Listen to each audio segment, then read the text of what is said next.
Real Madrid, the team of dreams. ሰላም ቤተሰቦች፣ ኢትዮ ፎከስ ነኝ። በሪያል ማድሪድ ቤት ታይቶ የማይታወቅ አለመረጋጋት ተከስቷል። የፈረንሳዊው ኮከብ ኪሊያን ምባፔ ወደ ሳንቲያጎ በርናቦ መምጣት የዋንጫ ዝናብ ያዘንባል ተብሎ ቢጠበቅም ውጤቱ ግን ተቃራኒ ሆኗል። ይህም ደጋፊዎችን ክፉኛ አስቆጥቷል። ደጋፊዎችን ክፉኛ ካስቆጡት ምክንያቶች ውስጥ ስንመለከት የዋንጫ ድርቀት እንደ መጀመሪያ ምክንያት ይጠቀሳል። ምባፔ በ2 ዓመት ቆይታው እስካሁን ትልቅ ዋንጫ ማሳካት አልቻለም። የሚገርመው እሱ የለቀቀው ፒኤስጂ በታሪኩ ለመጀመሪያ ጊዜ ሻምፒዮንስ ሊግን በ2025 አሳክቷል።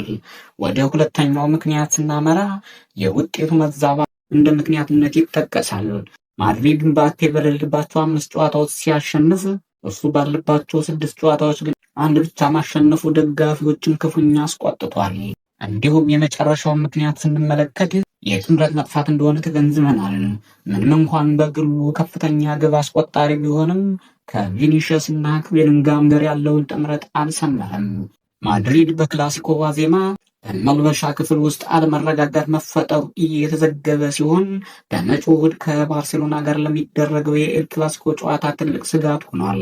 ማድሪድ ከመሪው ባርሴሎና በ11 ነጥብ ርቆ ሁለተኛ ደረጃ ላይ ይገኛል።